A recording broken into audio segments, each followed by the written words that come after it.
It's one of the most extraordinary moments in Britain's history.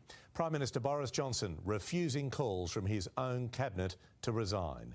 Nine's Brett McLeod is outside the Prime Minister's residence. Brett, the Queen could be dragged into this mess. Yeah, this is the site of one of the highest wind speeds ever recorded by man. Arson could be the cause of a fire at the Sydney home of controversial comedian, commentator and YouTuber Friendly Geordies. Supine protoplasmic invertebrate jellies. And to get hot, I got hairy legs that turn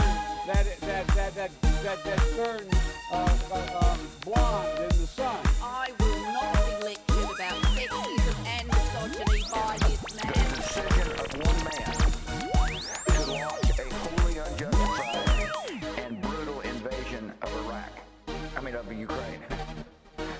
Up yours, woke moralists. We'll see who cancels who. So, yes, it's been another lovely week in the world.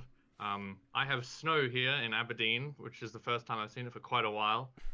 So I'm very excited. How's things? What's the temperature over in Perth, Tiago? Today is about 30 degrees, but we've had a few stinkers last week, getting up to like 39 sort of thing. Which you start to realize. I feel like the last few years, summer's just been pushing on longer and longer, and starting later. But who knows what that's about? Seems like that. I wonder if we're. What could that possibly be about? But yeah, it's actually been quite nice weather, and we're expecting some rain actually tomorrow, which will be lovely after the bit of a heat wave we've had. Jeez. Yeah, I love a good bit of summer rain. Anyway, enough of the weather. So yeah, we've got a good lineup for you today. We've got some stuff on Scottish politics and Scottish independence because I'm in Scotland now. We've got what we're reading. We're going to do a little bit on what else were we going to do? We're doing AI as well. AI. And then yes, Will... deepfakes and AI. And Will might be talking about someone interesting he may or may not have seen. Oh yes, I had a little special little meeting, which most of you probably won't be that interested in, but anyway. And then, that's mostly it for today. So without further ado, what have you been reading, Tiago? You said it's been quite an interesting book or something, didn't you? Well, have you ever heard of the little black book collection from Penguin, Will? The little black book. Oh yes. It was like the tiny little bits of information and like essays and stuff. Yeah. I think there's 80 books, right? And I downloaded them on Kindle like as one book. It was like on special for like $10 for all 80. And what? I decided. Oh my god. That's incredible. I decided to. That is actually very good value. Yeah, it is. Choose one at random to read this week, because I haven't actually read it. I just saw the deal and went for it, and I read a collection. So it's a collection of short stories, and within this collection of short stories, one of the stories is a collection of short stories. Pew Song Ling, I think it's pronounced. Ooh. Wailing Ghosts. Okay. And the one story in particular, because all of them are sort of like, it'll tell a story, there'll be a very obvious moral, and then it will be like, the moral of the story is not to play dangerous pranks on each other. But there was one that completely baffled me, and I wanted to get your opinion on what it might be about. So the story begins, all of them are set up like a headmaster once told the story, or like a friend of mine once told the story. And this one is the headmaster. So it's like a parable. Yeah. So the story starts off, there's a guy and he's in battle and he gets his head chopped off, but there's a little bit of skin that's still connecting it. So he manages to get his head stitched back on, and he survives. So, as you do. Yeah. And then... Is that it? No. 10 years later... No, okay, sorry. His friend tells a hilarious joke, and it's so funny. And he's laughing away, and he laughs so hard that his head falls off. And that's the end of the story. Okay. That's the story. And it didn't have anything after it being like, the moral of the story is, it just ended there. Wait, so there's a guy in battle, almost gets his head chopped off, doesn't, and then 10 years later falls off laughing. Yeah, he gets it stitched back on, and then 10 years later it just falls Damn. off while he's laughing. So what I mean, what do you interpret that as? What's my take on that? My gut, like, reading is... God, could I get the lit skills back on?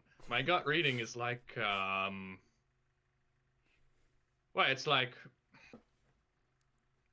be cautious of what has happened to you in the past, and be sure not to bring up things, you know, in the future or in your present, dangerous things which have happened to you in your past. I don't know.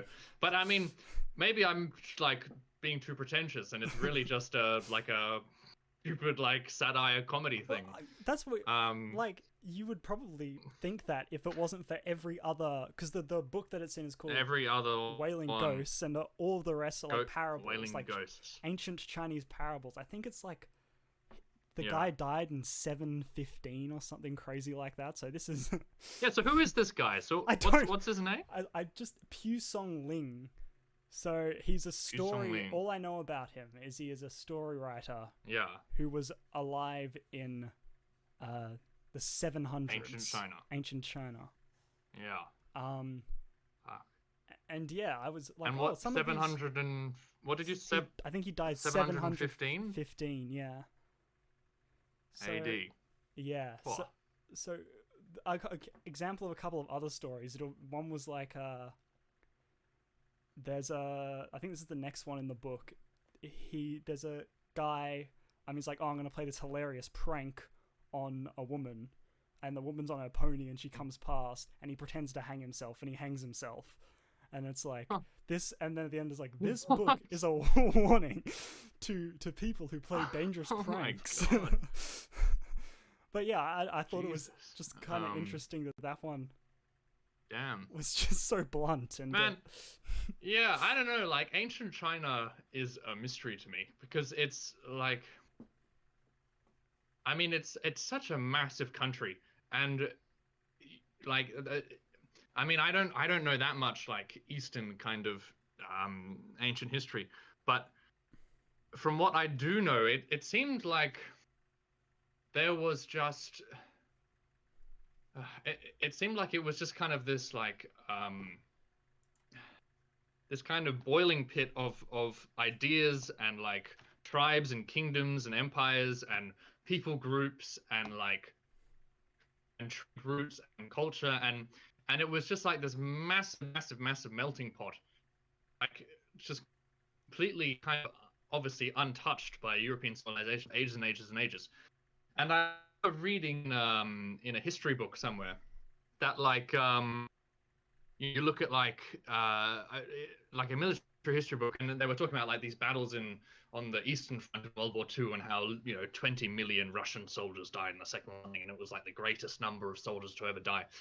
And there was this page which was like commenting on the wars within ancient China, and the numbers of like death was just like astronomical, like hundreds of millions of peasants just being, slain in these massive battles throughout ancient China's history. And it's even more important because back then, hundreds of millions of people would have been like a catastrophic percentage of the population compared to like, the 20th century. So I need to, I'd like to look more into ancient China. You've just told me about this guy and his parables and everything. I mean, that really makes you think. I mean, I suppose the only thing I've really read is The Art of War, which is the most basic kind of ancient Chinese, or is it? I think pretty sure it's Chinese. But yeah. Anyway, I didn't even finish The Art of War. Actually, that's one of my dark secrets. I've never finished The Art of War.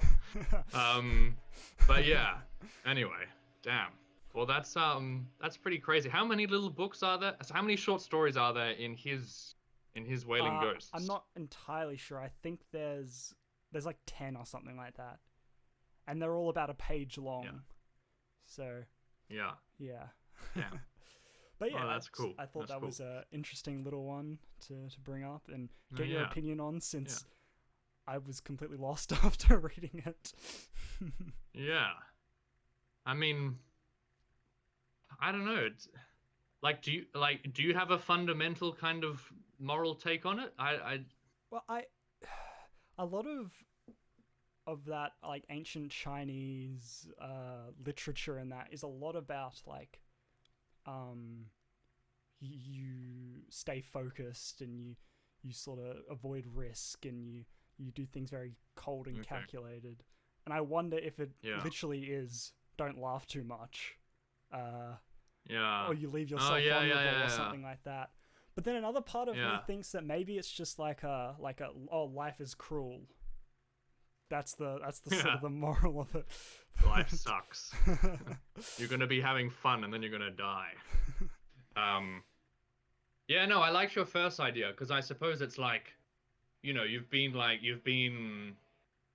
sentient in battle, and you've tried really hard in battle, and you've defeated all these people, and then you came this close to death, but you survived, and so you should be really grateful of that, and you shouldn't take life for granted. And then 10 years later, you're mucking around and laughing with some mates, and then negative things happen to you. So I would actually, you know, I'd go with your first idea.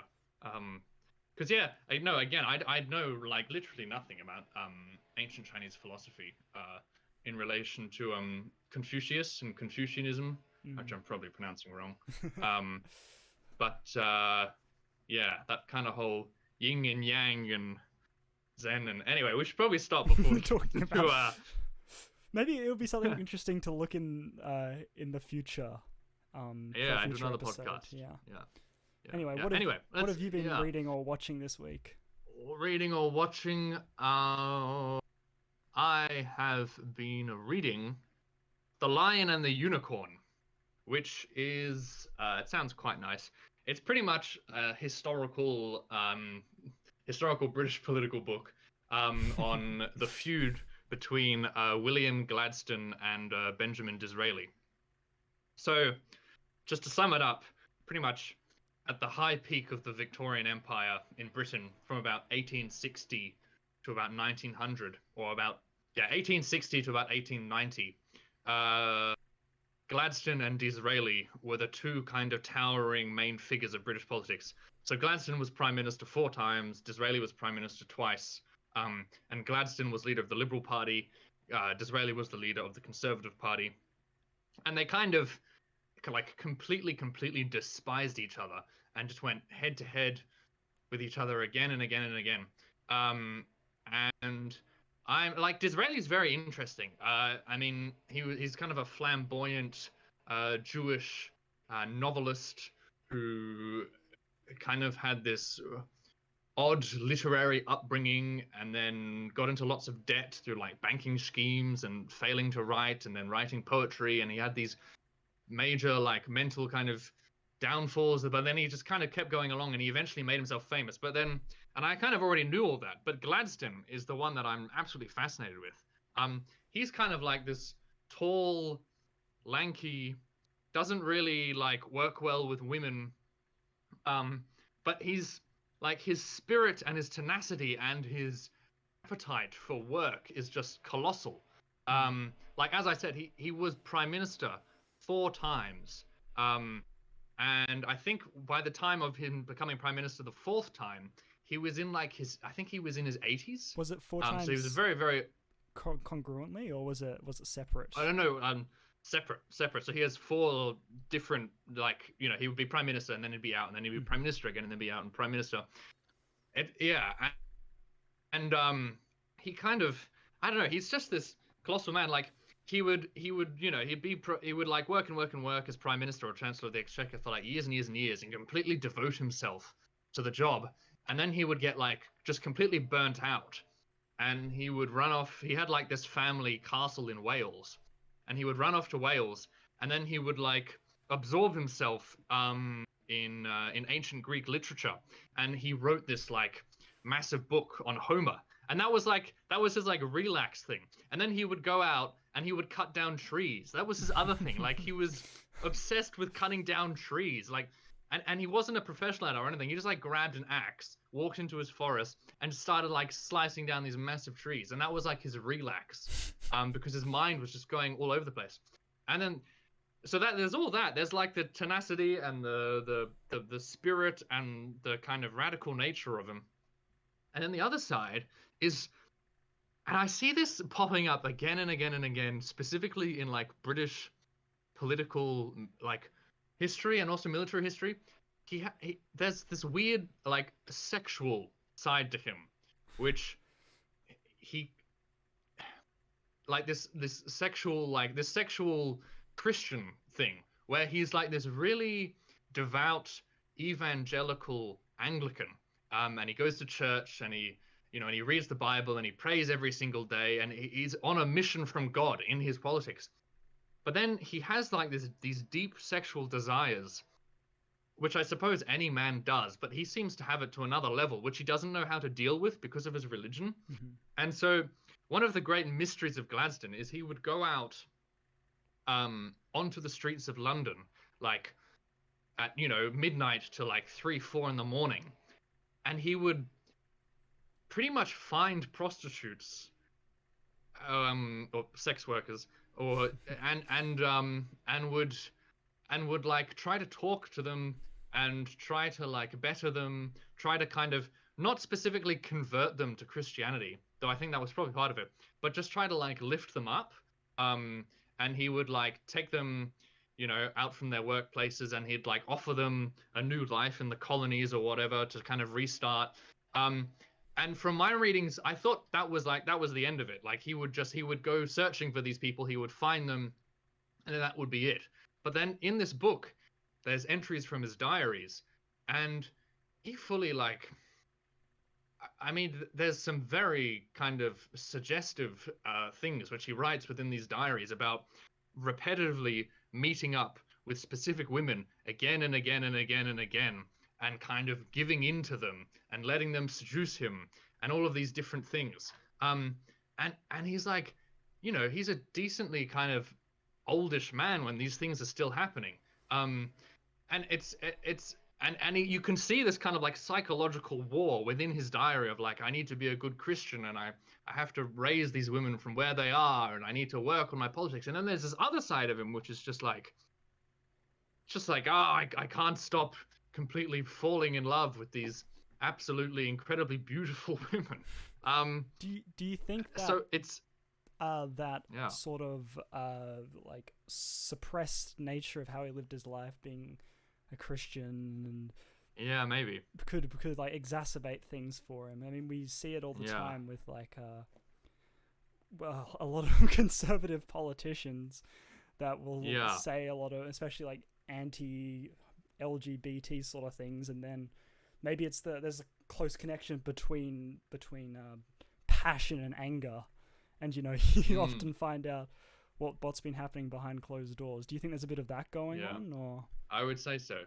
It's it's odd.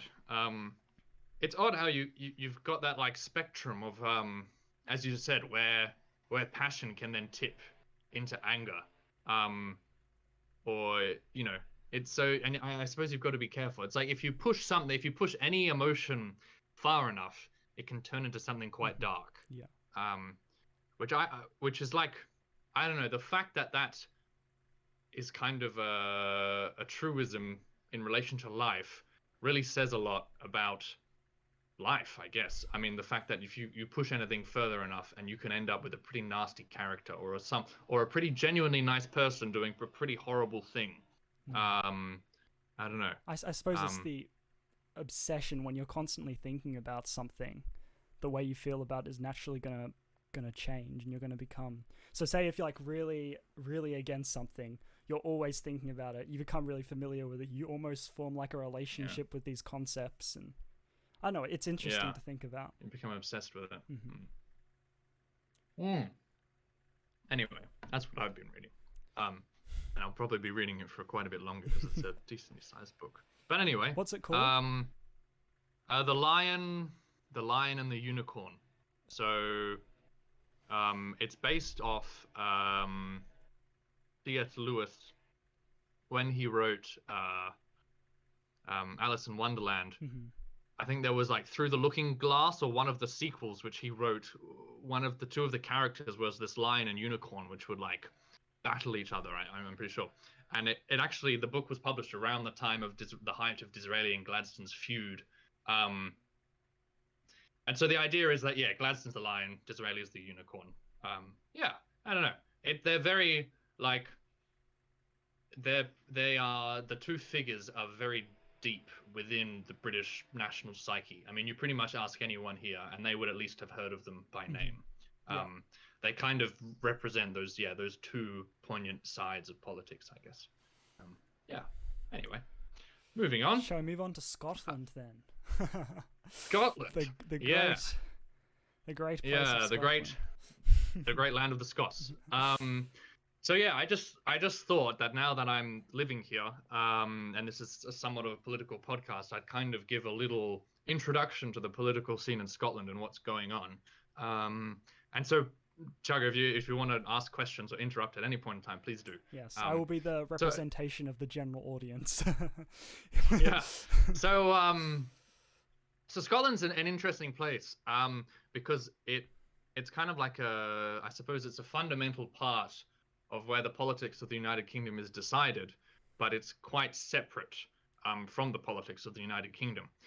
So just a general idea, from pretty much the 1950s, for that second half of the century, Scotland was completely dominated by Labour. So it was like a massive Labour stronghold. So I have notes here, which is why I'm going to look down, because I want to get these things right. Yes. And if you see me looking up, my notes are on a TV above my monitor. So yes, I know you're looking up to the heavens. So to give you an idea, right? In 2010. So in 2010, so there was a general election in the United Kingdom in 2010. Labour had there are 59 seats in Scotland, 59 overall seats, and Labour had 41 of those seats. And then so yeah, Labour had 41, Lib Dems had 11, and then the Scottish National Party had 6, and the Conservatives only had 1. So the Conservatives up in Scotland only had 1 seat. Just with the Lib Dems, could you just give? I mean, I'm looking at the YouTube statistics. About 60% of us are Australians. Yes. Okay. So in Britain, you've got the Labour Party, you've got the Conservative Party. So Labour Party in Britain is like the Labour Party in Australia. Conservative Party in Britain is like the Liberal Party in Australia, which isn't confusing at all. And then the Lib Dems, you don't really have the Lib Dems in Australia. The Lib Dems are like this weird kind of middle party, which are quite small now, and they've kind of lost their way. They're like, I suppose they're just, they're in between Labour and Conservative. We'll keep it at that. So that's the Lib Dems. They're kind of small, but sometimes they can be quite important in deciding power. So yeah, 2010, Labour had 41 seats, and then in 2015 it completely changed, and the Scottish Nationalist Party, who are pro-independence, gained 50 seats, and they had a total of 56 seats, right? So there are 59 seats in all of Scotland. The Scottish Nationalist Party wiped everyone off the floor and ended up with a total of 56 seats in 2015. So the Scottish Nationalist Party, just to give you a rundown, are like, they're kind of it's odd. They're like a left-wing party, which is pro-Scottish independence. They have a very interesting history. They kind of had a mini rise and fall within the 70s. They, even if you go back further enough, I think they actually have some links with the Nazis, which is a little bit odd. But anyway, so yeah, 2015, they completely wiped the floor and gained 56 seats within Scotland out of the 59 available. It's kind of like what Mark McGowan did in WA. So you had that, and the SNP have been more or less completely dominant in Scotland from 2015 onwards. And at the head of the SNP kind of rise was this lady called Nicola Sturgeon. and Nicola Sturgeon has been a politician most of her life. And yeah, she was head of the SNP from 2014 to 2023.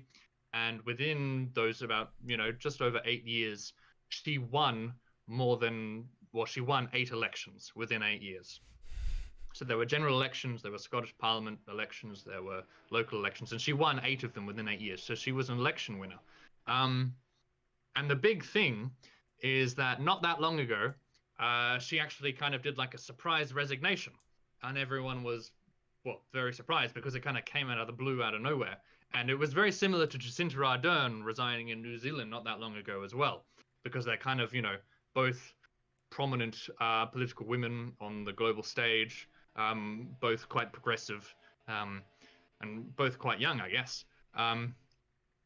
So Nicola Sturgeon resigned, and it's interesting because her reasons for resigning again were quite similar to Jacinta Ardern. At least the reasons she said was that the pressures of being First Minister of Scotland were just too much. Mentally, it was too strenuous, and she wasn't seeing her family enough, and all of these different things. And that it was just weighing down, and she was just burnt out because she'd been First Minister for 8 years, and she'd been Deputy Leader of the SNP before that, and then she'd been Health Minister before then. So she'd had years and years and years of just a burnout. So yeah, she was pretty exhausted. But then you can look on the other side, which is like, well, hold on a second, like the SNP are currently going down in the polls. Support for independence is waning in the polls. There's currently a finance scandal into her husband. So her husband I needed to look this up, but her husband is like the chief executive within the party. And then I think he donated a certain amount of money to the party, which is kind of dodgy within itself. And then part of that money disappeared, and now she's leaving. So there's an investigation into that. And then she wanted to work on this on education and then the health service, and there's a massive drugs problem within Scotland. So quite a lot of things just haven't really been getting better, and she's just kind of chosen this time to leave, which kind of leaves us with the question of, well, how does Scotland become independent now? Because that's kind of a fundamental political question up here. Because Nicola Sturgeon was like the one kind of woman who was putting forward this idea of independence and everything. And for people who don't know, back in 2014, there was a referendum on independence in Scotland. And the yes vote for independence was 44%, and the no vote was 55%. So it was very, very, very close. Was this referendum nationwide, all of the UK, or was it just in Scotland? No, it was just in Scotland, which is... That's surprising then that wouldn't go through, right? Yeah. Well, it's an odd one because you would expect it to, but obviously it didn't. So independence in Scotland has kind of been on this knife edge, tipping sometimes over, tipping sometimes back. But wouldn't, like, if you have the SNP in power with such a majority, wouldn't you think that such a majority, when you would do a vote onto it, it would be overwhelmingly yes, we want to be independent? Well, that's what you'd think, but it's kind of odd because the SNP, it's like the way, to start with, I suppose you could say the way the voting system works in the United Kingdom doesn't fully represent an accurate depiction of everyone. So because we have first past the post, sure, the SNP won 56 seats in 2015, but if you look at the percentage of the votes within Scotland that they actually got, I don't know the exact details, and I could look into it, but I wouldn't be surprised if it was actually below 50%, which is just an odd electoral mechanism there, which obviously Australia doesn't have the first past the post system, which is a very basic, the person who gains the most votes in the constituency wins the constituency, which if you look into that deeper, kind of overrides the overall kind of direction of what voters wanted, I guess. But anyway, so independence failed back in 2014, and now the question is like, well, who's going to lead the SNP? How is Scotland going to become independent? Yada yada yada. If you're in favour of independence, and so it's quite odd. So now the SNP, the Scottish Nationalist Party, are having this leadership election, and there's 3 people going up for it. There's Kate Forbes, there's Ash Reagan, and then there's Hamza Yusuf. And they're all very interesting people, and also all kind of quite controversial. So to give you a little lowdown, Kate Forbes she was the finance minister within the SNP. And she's very socially conservative, which is quite odd within the SNP because it's a more left-wing party. So she voted against the gender reform bill, which is one of the progressive legislations which Nicola Sturgeon brought in regards to transgender people. So she voted against that. She's been quite strenuously against kind of same-sex relations and everything. She's against having children out of wedlock. So she's just very socially conservative, and she's very religious. So that's Kate Forbes. And people are, some people within the party are angry at her because of her religious views and how that impacts her social views. And she's actually, it's, whether you agree with her or not, it's a shame that people just keep banging on and banging on and banging on about that with her, because she never actually gets in as to what she wants to do with the country in interviews and stuff. So then there's her, there's Ash Reagan, she's kind of lesser known. She actually resigned from the government, from the SNP government, when the gender reform bill came through, because she didn't agree with that. But she is a lot more for independence. And then there's Hamza Yusuf, who's, I don't know, he's the current health minister, and he seems to have just been somewhat of a disaster with anything he touches. Right. And with all of his portfolios. Poor guy. But anyway, so there's those 3 people. There's going to be a SNP election within March. But I suppose my main point is political situation in Scotland. The SNP have been growing and growing and growing and growing, and now it's kind of reaching a downturn. Polls are going down. Nicola Sturgeon's run off. There's these 3 kind of mediocre candidates going forwards, and no one really knows how the idea and the concept of Scottish independence is going to go going forwards. So yeah, there you go. Well, that's quite. I'm fascinated by the fact that they had such a massive majority and then failed in the yeah. And you're right in saying, I feel like the scrutiny of a political leader that's been in the same position for so long, and I hate to sound like a specific type of person, but especially as a young woman in politics, it must be horrendous, and I could absolutely understand why you'd get burnt out. Especially in an age where everything is looked at and analyzed by every single person. Everyone has a say, and it's interesting. It's and the 24-hour media, and it's become, in the modern day with social media and everything, it's become such an I'd say hyper stimulated kind of role. And it's like you've got the political side of things, but then you've also got like the campaign, almost a marketing side of things, of running a party, and that PR, representing yourself almost as a celebrity to the people, and keeping that side going, which I think is deeply unhuman to yourself and can probably do, over an extended period of time, a lot of, mental damage, I guess. So, all in all, like hats off to Jacinta Ardern and Nicola Sturgeon for, if that is their genuine reasons for leaving. It's like, well, good on you for knowing the time to quit. Yeah, absolutely. Because quite often people don't. Yeah. And it can lead to very horrible places. Yeah. Okay, Yeah, like old Boris. Speaking of horrible places, shall we talk about Horrible AI? Yeah. This is oh my god, this was something this was a lot blown worse up than I thought. this year. Yeah. Basically, it's very young, but I'm scared. Are you scared, Will? I'm pretty terrified. Do you want to give a little introduction?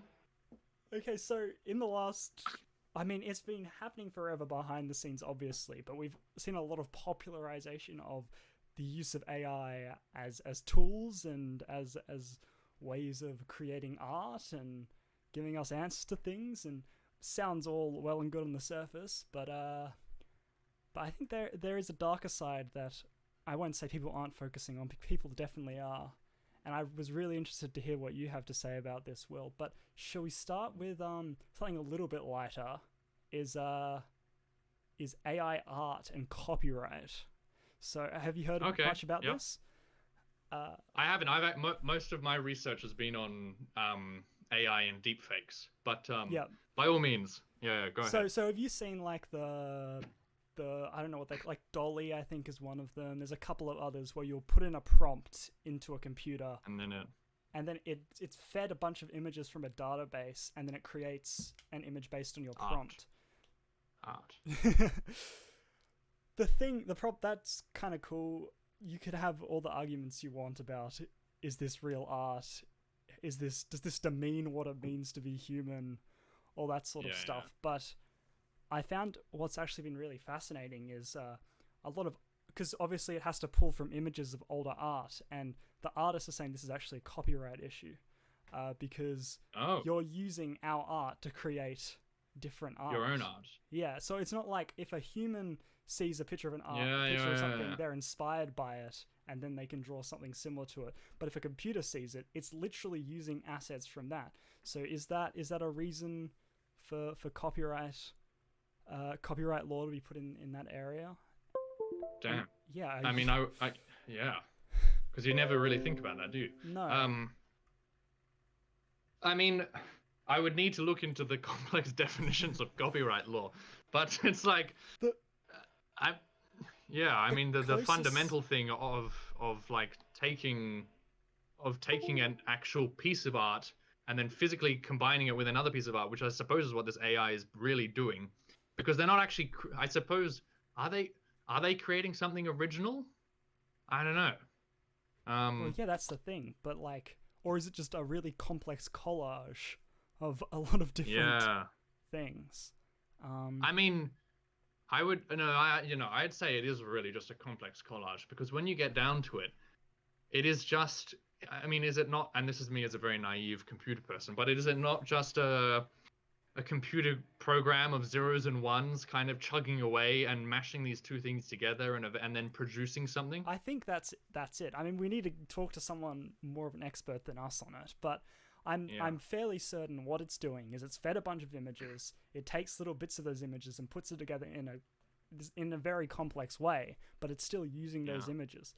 And I think the closest example we have to this would be like sampling in music. So the first time this came along, no one really knew what the copyright behind it was, because you've still got an original song. It's just got like the drums from a different song or the bass from a different song. Yeah. And then it took a couple of large lawsuits before it actually was became law of what you could and couldn't do with this technology. So I'm interested to see if that's what's going to happen. Maybe we'll see some more commercial uses of AI art. Maybe we'll even see a movie or a cartoon animated film or something like that, and then we'll see what happens from there. But it's a very interesting thing to look at either way. Yeah, I don't know. And then you have to ask the question, well, where does it go from there? Because you talk about music and sampling. It's like sampling's one thing, and I'm sure this probably already happens, but if you get AI which just takes songs and then makes new songs from those songs, which is kind of beyond sampling, I guess, because that's then just collaging music into new music. And then you could do it with books, you could do it with the written word eventually, I guess, if these things get smart enough. I don't know. And then you could even, you could capitalize on that.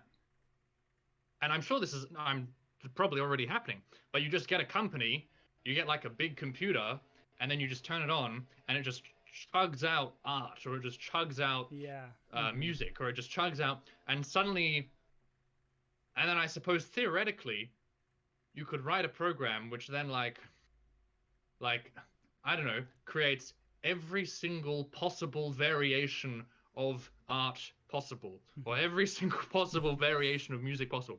Like, I'm sure that's years and years and years and years away, but I don't know, theoretically, would that be possible? Or like, even if it's not possible, the fact that we can think about it shows that the extent to which these machines get to could still be incredibly dangerous.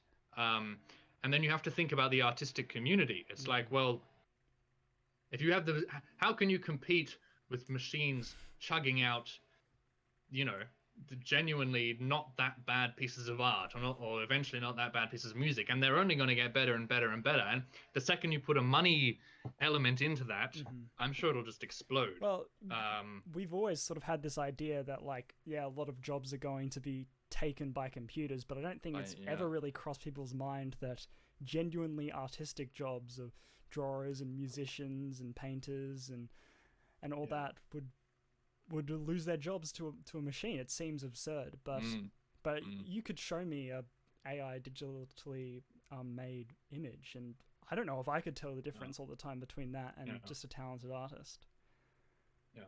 I was listening to the radio the other day, and it was like the whole Valentine's Day thing, and they read out a poem generated by AI, and it was read by Charles Dance, that actor, and he has a very nice voice. And the way he did it, I turned on the radio, like just at the beginning of the poem, but they hadn't said it was written by the AI. And I listened to it, and I was like, "Damn, that's a pretty sick poem." And then afterwards, it was like, "Yeah, that was written by AI," and I was like, "What? I had no idea." It sounded genuinely like a poem that I would want to recite or I would want to read. So, no. And it's like, you worry about these things. And speaking of not knowing the difference between AI and what's done by a human, have you heard some of those voice recreations? That's terrifying. Well, that is terrifying. I mean, this kind of goes on to the other thing of deepfakes, I guess, which is where I've done most of my research, I guess. So deepfakes, if the audience doesn't really know, is pretty much AI recreating. I don't know. It's an AI recreating a media of another person to make them say or do things which they're not actually doing, but it makes it look like it's that person completely doing that thing within a video form, within a media form. Which sounds weird when I say it, but if you just go onto YouTube and Google deepfakes, there's plenty there. There's just scrolling through like Instagram or Facebook or something, you'll see it used just casually as jokes all the time. Like it'll be like Joe Biden and Jordan Peterson playing Minecraft or something like that. You're like, oh, this is funny, but if you close your eyes, it's pretty close. Like, I don't know, it's scary. And then you think of, okay, what happens if someone uses Joe Biden's voice to make him sound like he's making an announcement that he's going to launch nukes at Russia, and then they hear that and take it the wrong way, and then the possibilities are endless, which I think, can we trust video and audio anymore? That's a huge thing. Yeah, no, that is a massive thing. We've kind of reached a world of AI where we then have to start questioning what is real and what is true. and I think that's quite dangerous. And I was doing some research. So deep fake, the first half of the word deep refers, and again, I'm computer naive, but deep actually refers to this term called deep learning, which is when, as best of my knowledge, AI kind of like it has this snowballing effect of digging deeper and deeper and deeper into a topic and learning more and more and more and more until it kind of comes around with this full kind of authentic, genuine concept of whatever it's trying to learn or trying to grapple, and this is a machine doing this. So in relation to deep fakes, let's say you get like Obama, and you get like several videos of Obama, and you give it to this deepfake AI, and then using deep learning, it kind of extrapolates information from all these different little videos of Obama, and it will formulate it's Obama's like classic fake face movements and how his lips move and how his teeth move and how his eyes and everything. And then you can also feed it voice recordings, which is where the voice thing comes in. And then using those two samples, this is where the deep learning comes in. It goes deeper, and it is able to predict off the face maneuvers it's given, face maneuvers that it hasn't been given. And with its voice, it will be able to predict words which it doesn't actually have, but using the other words, it can then predict. And once you've got those two things and you combine them and it goes deep within that, you have a machine which is literally able to create like an identical copy of someone in a video form, full with physical video and audio, and the possibilities are literally endless. And this is this is happening literally right now in the real world. And to kind of go down a completely different road in relation to deepfakes is deepfakes within the pornography industry.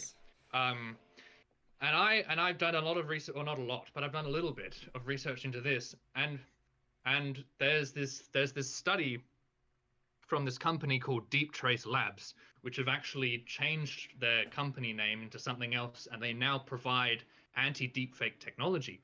But Deep Trace Labs, they were an Amsterdam-based Dutch research group, and through all of their studies, they came to the conclusion that 96% of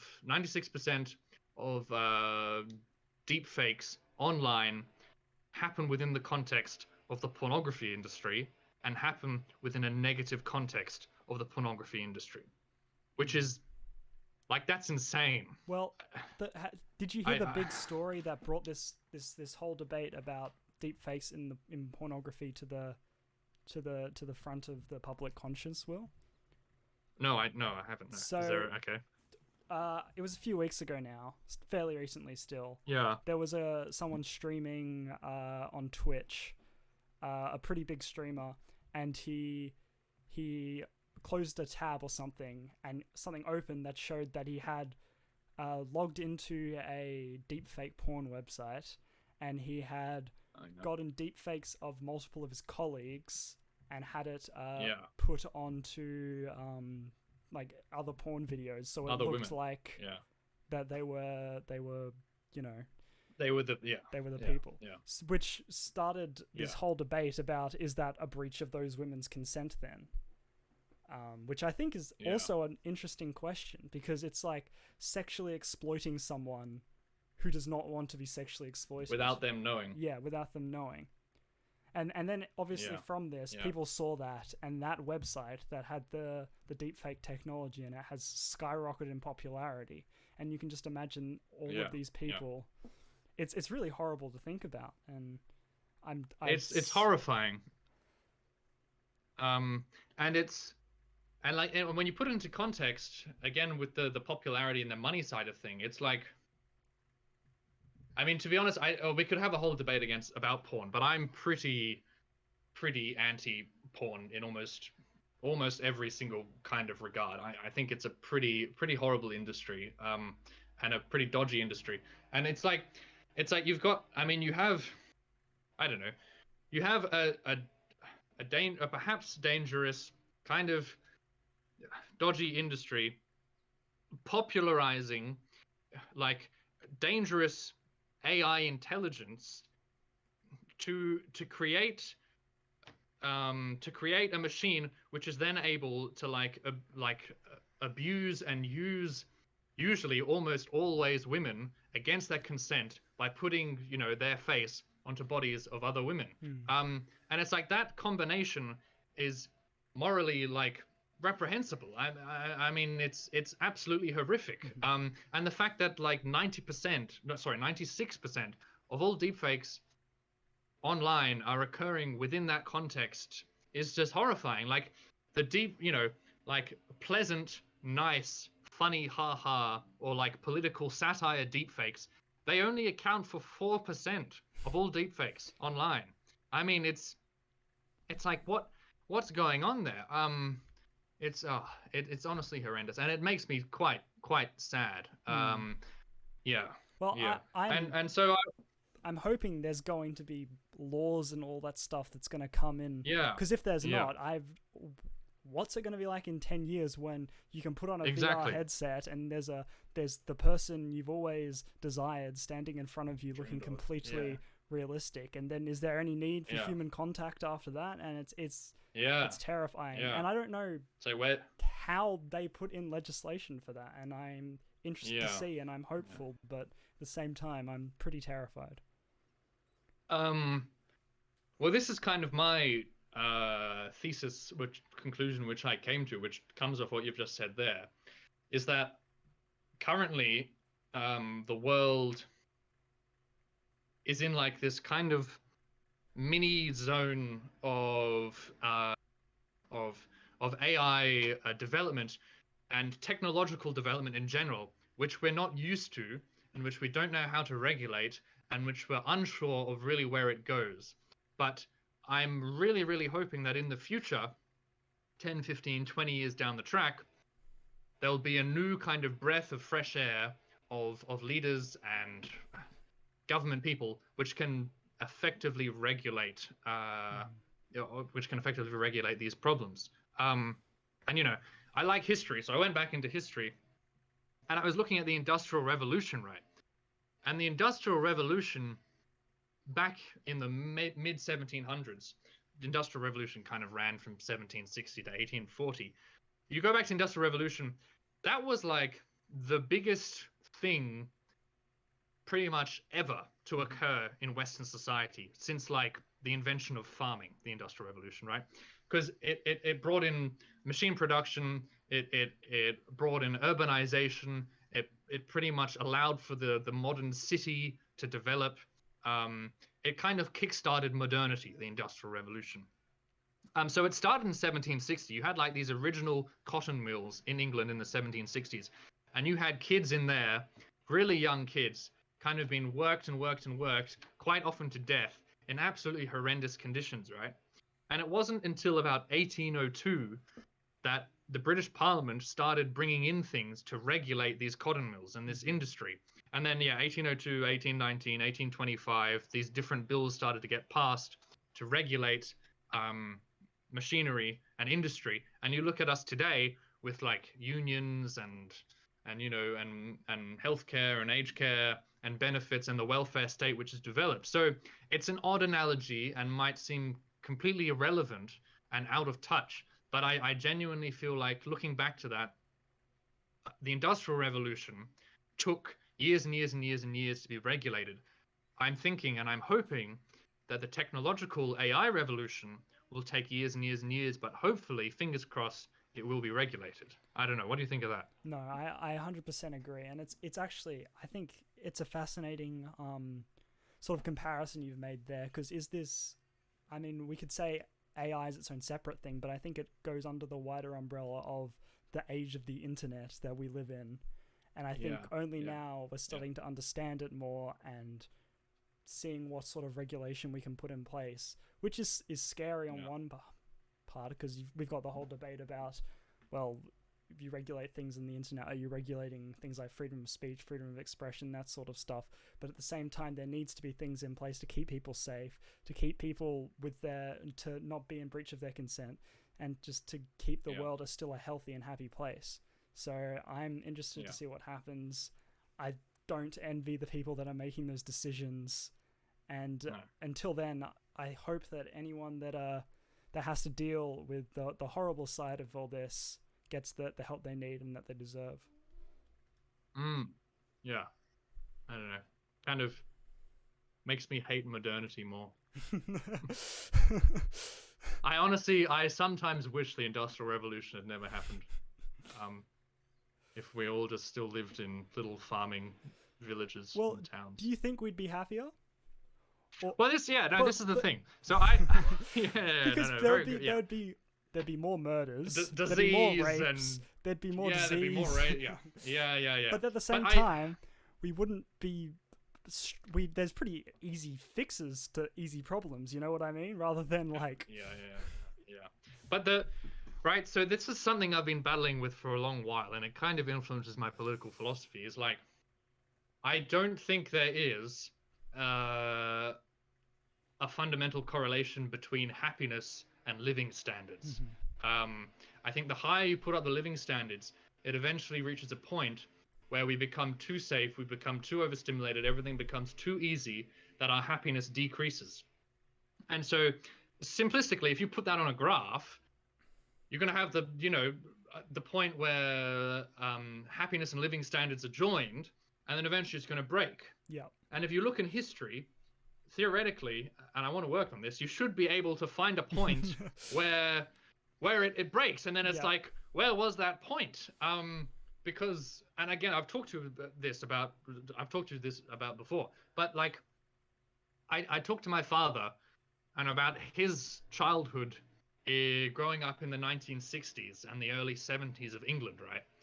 And he was in semi-rural Buckinghamshire in a small village, and he had his local group of friends, and they'd go out every day and they'd play in the woods and they'd run around fields and they'd fall off their bike and they'd graze their knee, and they'd barely know who the prime minister was, let alone what was happening on the other side of the Congo.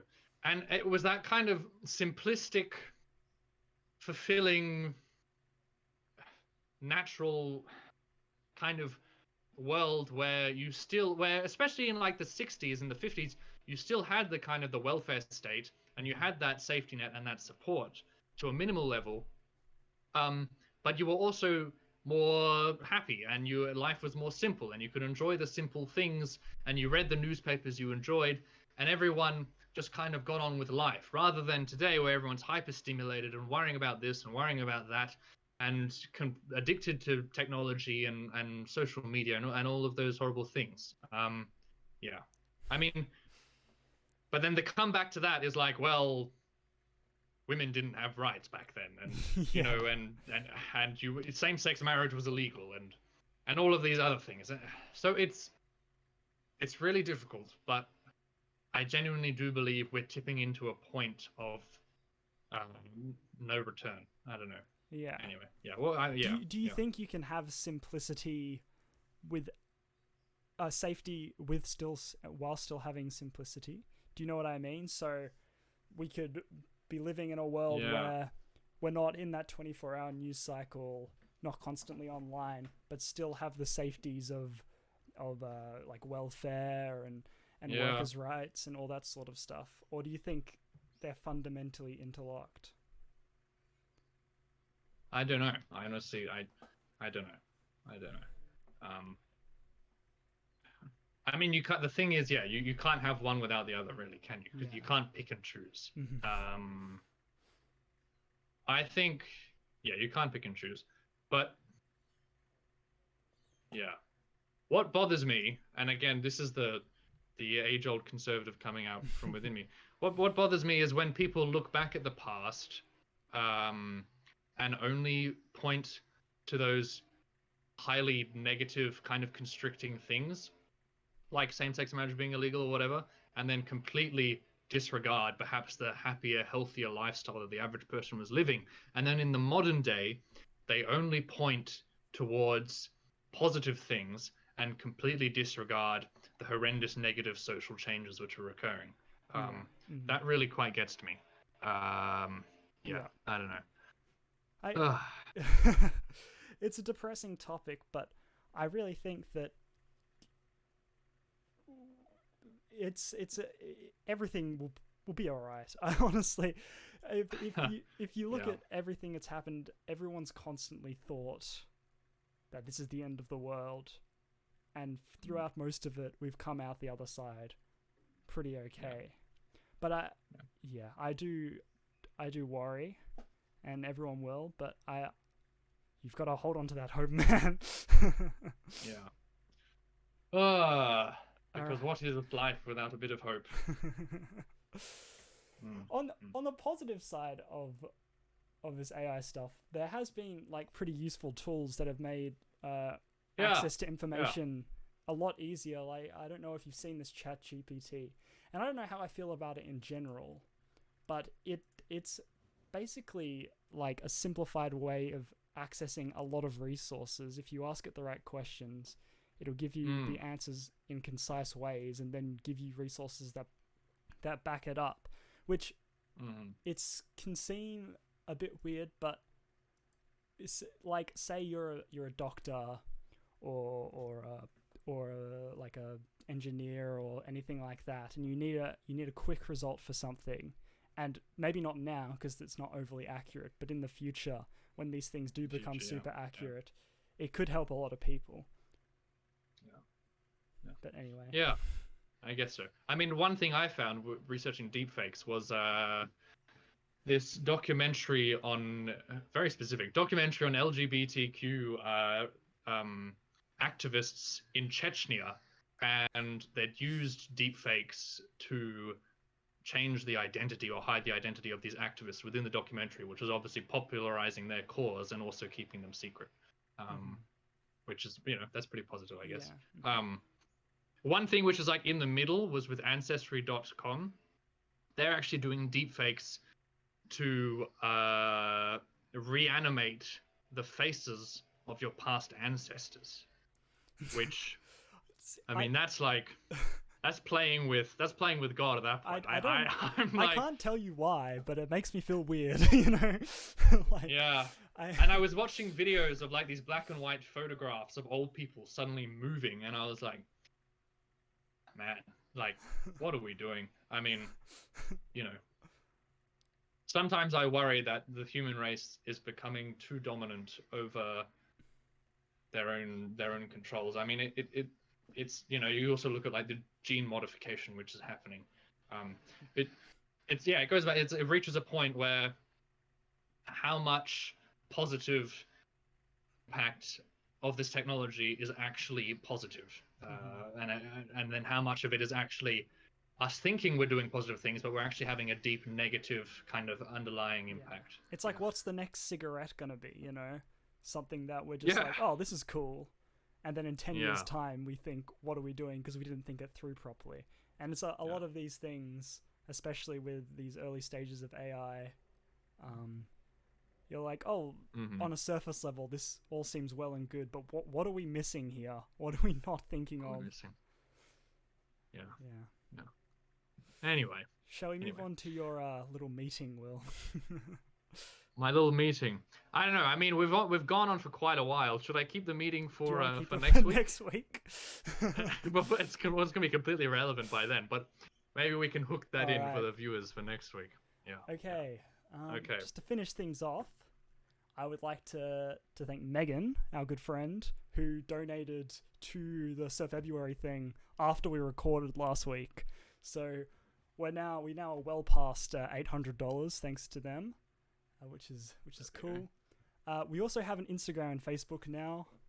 Go follow them. It'll just be little clips and tell you when we're uploading and all that sort of stuff.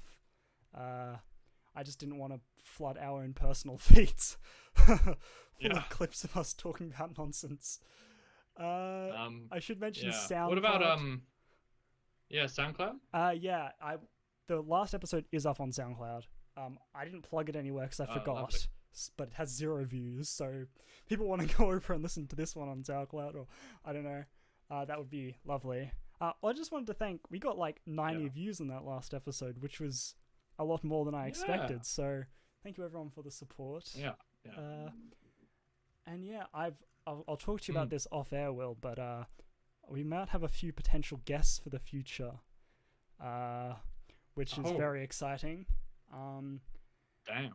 And yeah, next week, as Will said, we'll get into what he was talking about, and who knows, maybe we'll get time for Russia v Ukraine as well.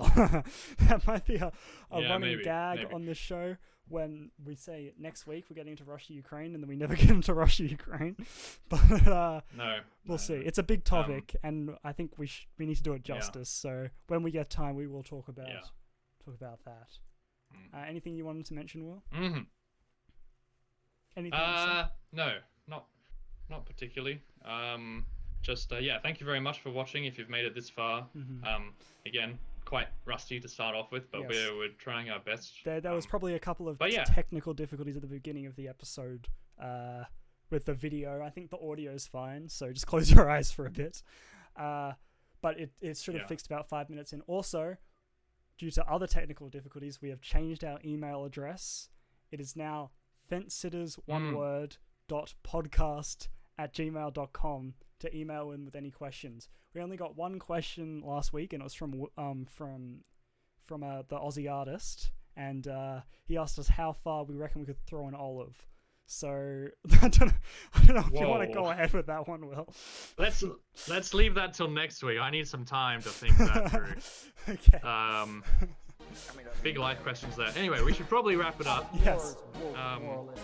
So yeah. We'll see who cancels who. See you next week. Yeah.